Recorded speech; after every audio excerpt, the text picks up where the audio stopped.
Avant d'arriver au centre d'accueil, ma vie était vraiment triste. J'étais souvent angoissée, j'étais très anxieuse aussi. Je faisais de l'eczéma, du psoriasis à cause de l'anxiété, c'est-à-dire que j'avais des démangeaisons sur le corps, j'avais des migraines, beaucoup de migraines. J'avais des problèmes dans mon couple, des gros problèmes de nervosité. Je fumais aussi, je fumais beaucoup. Je fumais le cannabis et la cigarette, mais je fumais plus le cannabis que la cigarette. J'ai fumé au moins depuis l'âge de 16 ans, donc pendant plus de 10 ans, presque 13 ans. Pas d'entente avec ma mère, pas d'entente avec ma sœur, et ça depuis l'adolescence, donc j'étais un peu isolée en fait par rapport à ça. Donc j'étais seule avec tous mes problèmes en fait. Quand je suis arrivée au centre d'accueil, la première chose qui s'est passée, réellement la première chose sur laquelle j'ai ouvert les yeux en fait, c'est que j'ai compris qu'il fallait que je pardonne à ma mère et à ma sœur. Donc c'est vraiment la première chose que j'ai faite, c'est ça, c'est de pardonner et de demander pardon également. Et là tout de suite, ça m'a enlevé un poids, vraiment un très gros poids que je portais depuis toutes ces années. Tout ce que le pasteur me conseillait de faire, je faisais. Donc voilà, je participais aux chaînes de prière et très rapidement est arrivée la campagne d'Israël. Donc la campagne d'Israël, je l'ai vue vraiment comme une opportunité d'enfin accéder à une nouvelle vie en fait. Donc aujourd'hui, tout va bien dans le contexte familial. Donc ça, c'est une victoire aussi que j'ai eue. Également, ma vie professionnelle a changé. Dieu a commencé à ouvrir les portes pour moi, à me donner la vision pour mettre en place des projets. J'ai trouvé un travail, donc j'ai commencé à travailler.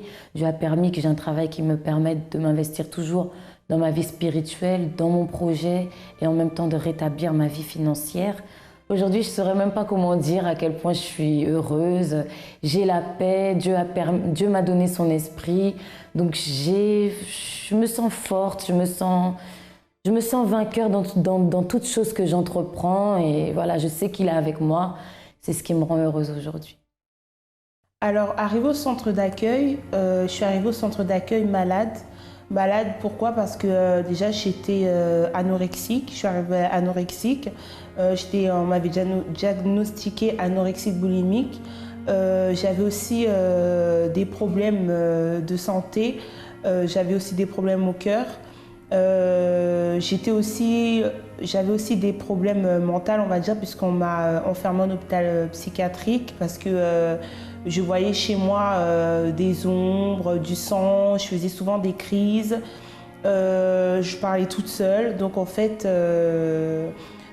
j'ai vu des médecins j'étais aussi suicidaire, donc j'ai vu des médecins qui ont diagnostiqué que mon cas, je ne pouvais pas rester chez moi, donc il fallait que je sois enfermée. Donc suite à ça, j'ai été en hôpital psychiatrique pendant près d'un mois, un mois et demi par là. Quand je suis arrivée, j'ai entendu parler des chaînes de prière, etc. Au début, c'est vrai que je ne prenais pas ça vraiment au sérieux, mais j'entendais des témoignages de plusieurs personnes et tout. Donc en fait, j'ai commencé à faire déjà la prière de délivrance.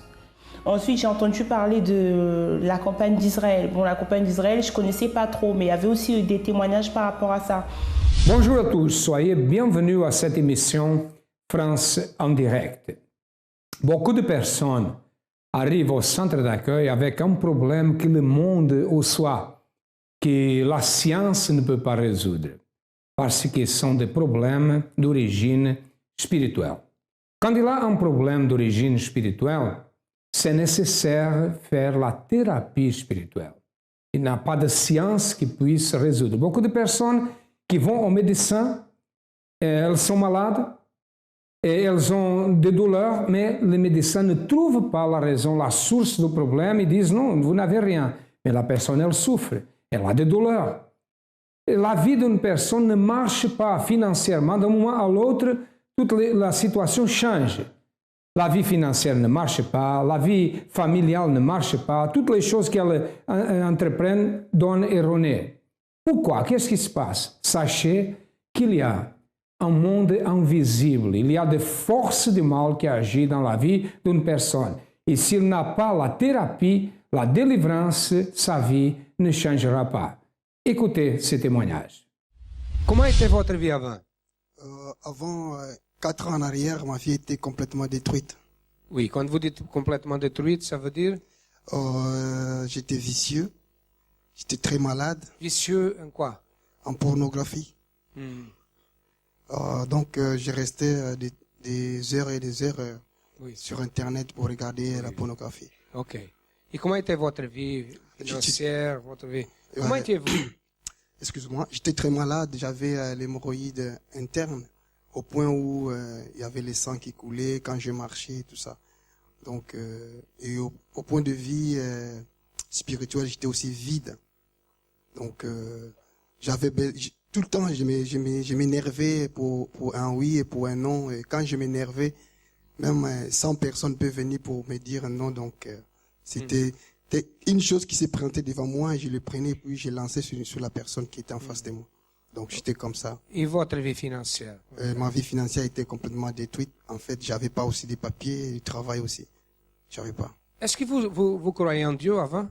Oui, depuis... Vous fréquentez d'autres dénominations? Oui, oui, oui. Je connais le centre d'accueil par les billets de ma belle-sœur qui fréquente le centre d'accueil ici. Quand je suis arrivé, c'était un dimanche à 10h. Et le pasteur, il prêchait, c'était proche de la campagne d'Israël, à 2 semaines de la campagne d'Israël.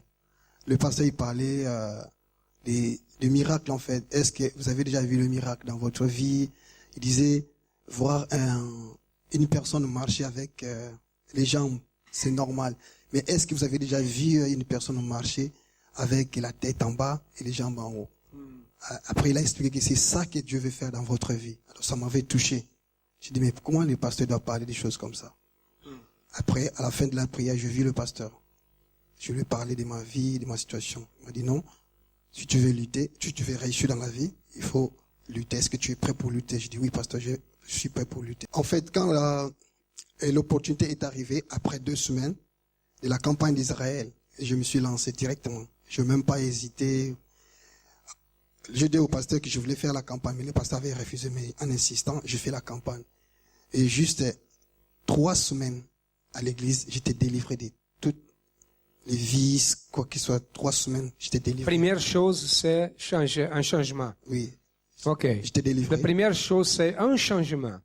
Et après, qu'est-ce que Dieu a fait dans votre vie? Qui êtes-vous aujourd'hui? Aujourd'hui, Vous n'aviez pas vous avez beaucoup de... j'étais malade. Je suis Malade? guéri, Vous avez une vie financière détruite, n'est-ce détruite, pas? oui. Qui êtes-vous aujourd'hui? Aujourd'hui, grâce à Dieu, je suis délivré.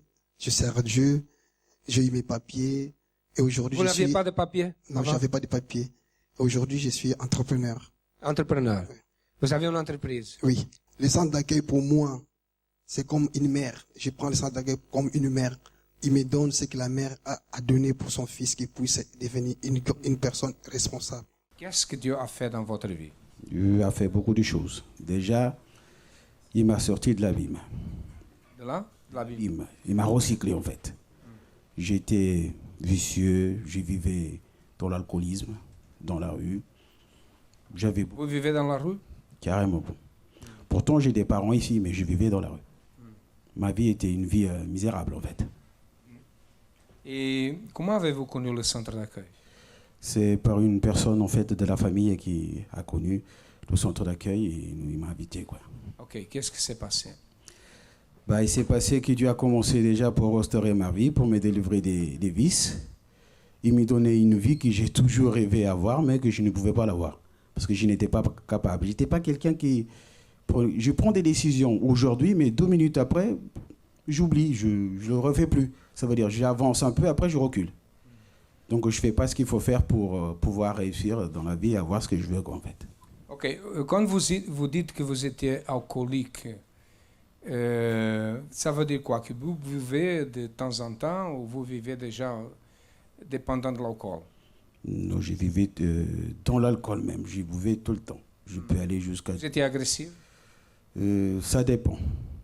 Quand je peux tenir debout, des fois, oui, je fais des choses qu'il ne faut pas faire, quoi. Vous avez dit que Dieu a changé votre vie. Qui êtes-vous aujourd'hui? Mais aujourd'hui, je suis quelqu'un de réalisé, je peux dire ça. Parce qu'avant, dans ma vie, tout est chamboulé, quoi. ni vie spirituelle, ni vie matérielle, ni vie familiale. J'avais rien, carrément rien. J'étais dans la rue. J'avais même la honte d'aller voir la famille. Donc je me cachais quoi en fait. Et maintenant? Maintenant, je dois dire que Dieu m'a redressé. Je travaille pour mon compte, je suis entrepreneur maintenant dans le bâtiment. Et je peux vous dire que ça avance. Vous ne pouvez pas? Ah non, ça, je suis arrivé à l'église, au bout de 3 mois, je pense, j'étais délivré de toutes ces choses-là. Vous habitez dans quelle rue maintenant? J'habite maintenant à Joinville-au-Pont. Okay. Mais qu'est-ce que vous avez fait pour ça? Beaucoup de choses. J'ai surtout obéi à tout ce qui disait l'homme de Dieu sur l'autel. Le secret vient de là. C'est par rapport à l'homme de Dieu, il nous oriente quoi. Qu'est-ce que nous devons faire quoi. Dieu nous parle à travers vous en fait. J'ai juste pris quoi, les attitudes de foi. Exact. Des campagnes? Des campagnes d'Israël, j'ai toujours participé dans les campagnes. Et j'ai toujours eu des résultats positifs. Vous croyez que la campagne d'Israël vous a aidé? Ah, c'est ça qu'il faut même. Sans la campagne, je ne pense pas qu'on va pouvoir conquérir des grandes choses. C'est impossible. Amen. Grâce à Dieu. Que Dieu vous bénisse. Amen. Elle est utilisée depuis l'Antiquité. L'huile, symbole de paix, de santé et de succès. Les caractéristiques nécessaires pour être réellement heureux. Maladie, famille divisée, problèmes économiques, tourments quotidiens. Comment pouvons-nous être heureux ainsi? Dimanche 29 juin, nous allons distribuer un flacon d'huile consacrée dans tous nos centres d'accueil. Vous découvrirez un moyen efficace de résoudre tout type de problème, principalement à 6h, 15h et 18h. Réservez votre flacon en appelant notre ligne amie 24h au 01 53 35 85 12 ou plus d'informations sur notre site centredaccueil.net. Centre d'accueil. Nous croyons en vous comme personne.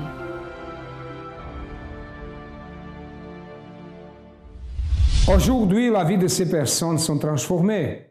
La vie est transformée. Pourquoi? Parce que la racine du problème a été arrachée. Si votre vie ne marche pas, vous regardez les personnes qui sont autour de vous. La vie de ces personnes marche.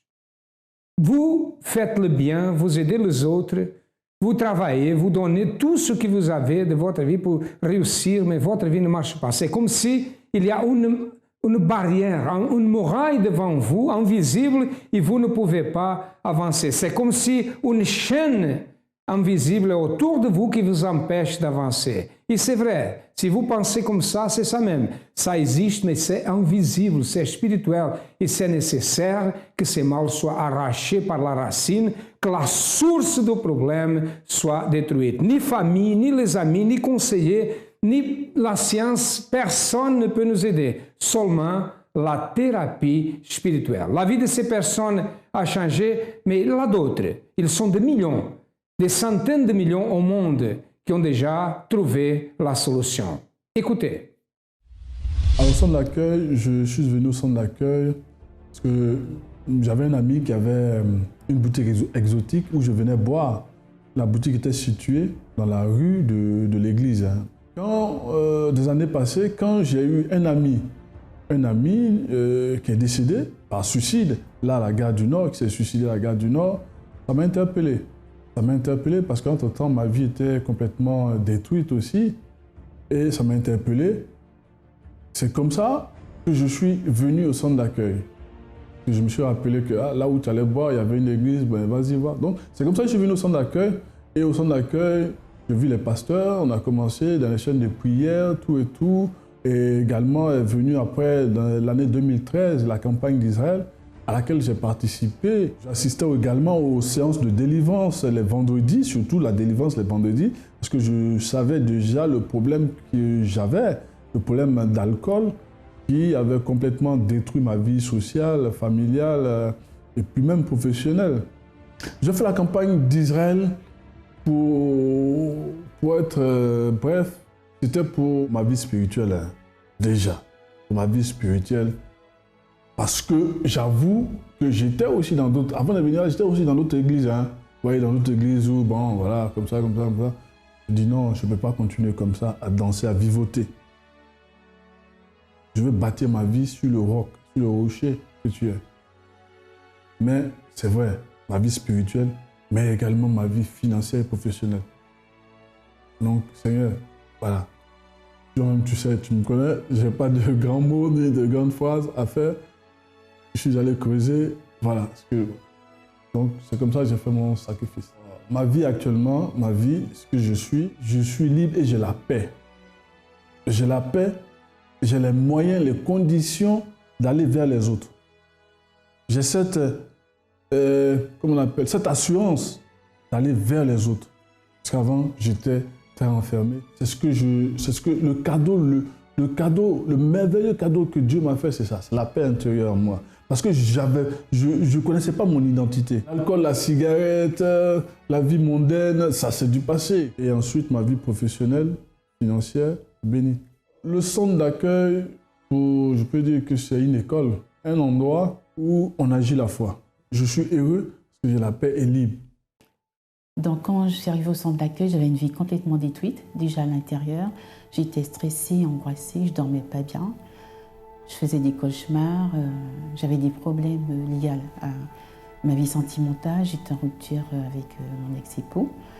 Donc cela a créé tout un tas de problèmes, déjà avec ma famille, puisqu'il y avait une rupture aussi. Ma famille était... J'avais parlé à une amie qui m'a dit « Bon, tes problèmes ne peuvent pas rester sans solution. » Donc la solution, elle m'a donné un semeur. Donc j'ai lu le semeur, tout ce qu'il y avait à lire dessus, j'ai tout lu. Je voulais vraiment que ça change. Donc les chaînes de prière. Donc je voyais le changement à l'intérieur de ma vie qu'à travers la campagne d'Israël et tout ce que j'avais entendu comme témoignage. Je disais que peut-être que moi aussi, ça va changer. Je vais peut-être voir autre chose. Aujourd'hui, ma vie est complètement transformée, déjà à l'intérieur, à travers toutes les attitudes que j'ai pu prendre. Donc je n'ai plus les problèmes d'angoisse. Je suis complètement délivrée du stress, de l'angoisse, délivrée de tous les problèmes que j'avais à l'intérieur. Je suis remplie du Saint-Esprit aussi. Et ça, c'est très important. Ça m'a complètement transformée, remplie de l'assurance, de la détermination. Aujourd'hui, je fais les choses avec la direction. Je suis plus évasive, je ne dépends plus des autres. Avant, je ne savais pas que j'avais de la valeur, que je pouvais prendre des attitudes, que je pouvais être autonome. Avant, je me confiais aux autres, mais aujourd'hui, j'ai appris vraiment à me confier à Dieu, à avoir une communion avec lui, à être une personne déterminée dans ce que je fais, à être une personne qui persévère et qui sait vraiment se donner pour les autres aussi. Madame Monique, qu'est-ce que Dieu a accompli dans votre vie en venant au centre d'accueil et en participant de la campagne d'Israël? Il m'a fait renaître. Il m'a transformée, il m'a lavé, il m'a purifiée. Et aujourd'hui, je peux dire que ma vie, elle est existante depuis 5 ans que je suis à l'église. Je dis ça parce que je suis arrivée au centre d'accueil, j'avais tout pour réussir, rien ne marchait. J'avais un caractère de garçon, j'étais pas celle que je suis aujourd'hui. C'est-à-dire que j'étais le contraire de ce que je suis, parce que les gens qui me voient aujourd'hui me demandent ce qui m'est arrivé, si on m'a lobotomisée, si on m'a fait des choses, parce que avant j'étais colérique, j'étais nerveuse, je tapais sur tous les garçons. Moi, mon problème c'était les garçons. C'est vrai? Ah oui, moi les garçons, il fallait pas. Je cognais comme un garçon, tout comme un garçon. Tout simplement parce que j'ai pas eu la présence d'un père et j'ai nourri tout ce qui était masculin pour moi. Le manque d'un père, je leur donnais ça à ma façon. Et Dieu m'a délivrée, je faisais des cauchemars. Je suis arrivée, mais complètement inexistante. Tout ce que disait le pasteur me concernait, le pardon, enlever tout ce qui était mauvais en nous. Et moi, je suis arrivée en janvier et la campagne venait de passer. Et j'entendais les gens parler de témoignages de campagne d'Israël. Je disais, mais c'est quoi ça? Et tout. Et malheureusement, pour moi, il fallait attendre 6 mois pour faire la prochaine. J'ai dit, cette campagne-là, c'est pour moi. Je ne travaillais pas, j'étais au chômage. Quand la campagne est arrivée, j'avais rien, j'avais les ascédiques qui arrivaient à échéance. Je n'avais rien demandé de particulier. J'ai dit, Seigneur, ta parole là, elle doit s'accomplir dans ma vie. J'avais demandé un logement depuis des années à Neuilly. On ne me donnait pas. En plus, quand on ne travaille pas à Neuilly, on ne peut pas vous loger. Rien de bon quand on n'a pas les moyens à Neuilly. J'ai dit, ta parole, mon Dieu, moi je suis venue, je te cherche depuis. Là, maintenant, tu dois accomplir. Quelques mois après la campagne, on m'a logée. J'ai été délivrée. Mon enfant qui, à travers ma possession, était aussi, il avait des cauchemars, il dormait pas, il me voyait mourir, a été délivré. J'ai enfin pu trouver le travail dans mon domaine d'études, parce qu'avant, je n'avais que des CDD, je faisais que des petits boulots. Oui. Après cette campagne, toutes les portes se sont ouvertes. Le noir est devenu blanc, j'ai été totalement restaurée. Et depuis que je suis au centre d'accueil, ma vie ne va que croissante.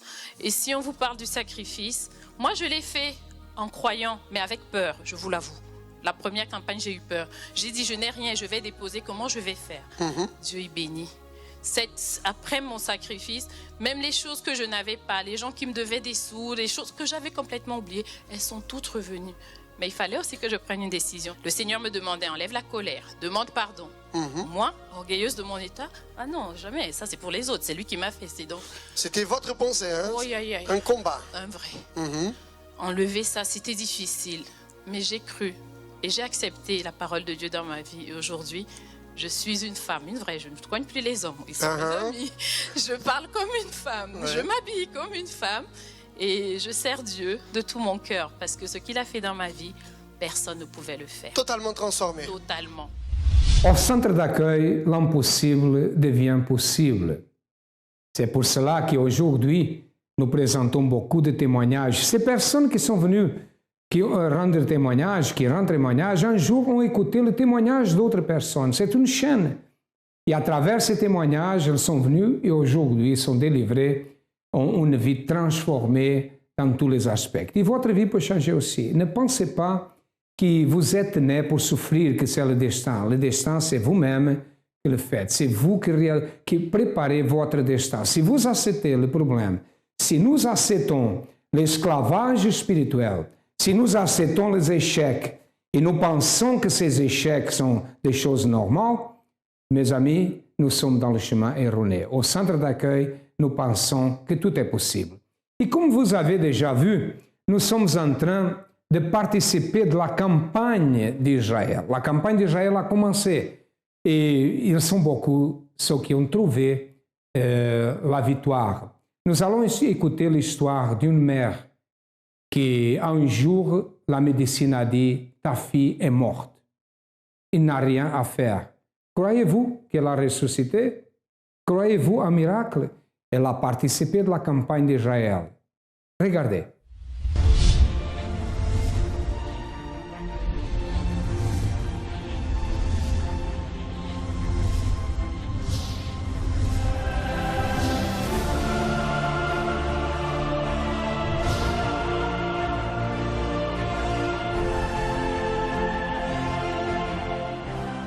L'époque la plus difficile de ma vie, c'est quand je suis passée par une situation par laquelle je ne pensais pas passer, à cause d'une bactérie qui se trouvait dans l'organisme de ma fille, dans son intestin à cause du lait qu'elle a bu. Elle a eu un arrêt cardiaque mortel. Qu'est-ce que j'ai fait? Je l'ai amenée à l'hôpital. En arrivant là-bas, ça faisait déjà 40 minutes qu'elle était morte. Le médecin m'a regardée et m'a dit qu'on ne pouvait plus rien faire, parce que Esther était déjà morte. Cette parole n'est pas rentrée à l'intérieur de moi. Comme c'était la campagne d'Israël,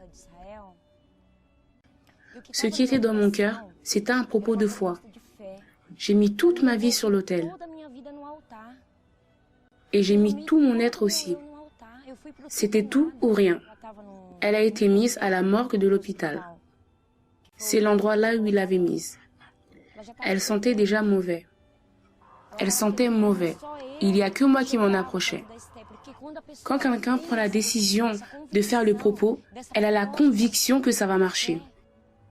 Elle va vaincre tout. Elle vainc la mort, elle vainc la maladie et elle vainc l'impossible. Mais pourquoi avec moi ce serait différent? Et le médecin m'a dit, tout ce que je veux maintenant, c'est que vous prenez votre fille, que vous prenez le corps de votre fille, que vous rentrez dans le corbillard et que vous allez vendre les organes, que vous enterrez votre fille et que vous en fassiez une autre. Vous êtes jeune, vous pouvez en avoir d'autres. J'ai parlé avec elle. Esther, le propos que j'ai reçu, je le passe pour toi. La foi que j'ai passe pour toi. Et maintenant, le Dieu que je sers va te ressusciter.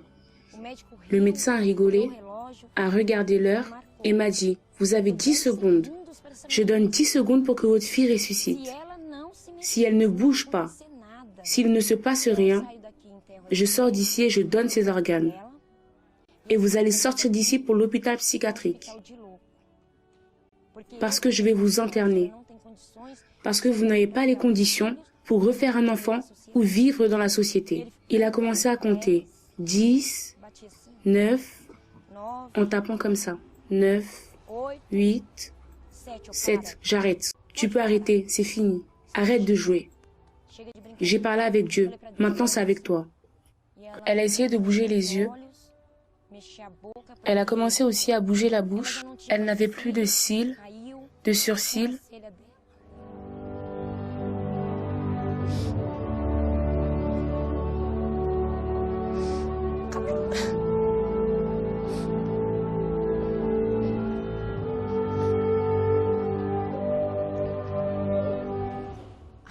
Ils ont rasé sa tête. Et quand elle a pleuré, cet homme qui se disait fort, dur, est tombé à genoux. Et il m'a dit, « Pardonnez-moi. » 2 médecins sont passés au fond, en train de courir, effrayés de la situation. Et il m'a dit, « Pendant ces 30 années de profession, je n'ai jamais vu ce que j'ai vu aujourd'hui. Si je connaissais d'autres mères qui faisaient ce propos dont je ne sais d'où il vient et dont je ne sais où vous avez appris cela, je ne donnerais pas tant de certificats de décès. » Il a pris le certificat d'Esther et il l'a déchiré. Mais j'ai un document qui prouve la mort d'Esther. Alors aujourd'hui, je vois la grandeur de Dieu dans ma vie et dans la vie d'Esther. Dans sa santé, je peux dire avec certitude et conviction que je suis préparée pour la prochaine campagne d'Israël, ici dans le temple de Salomon.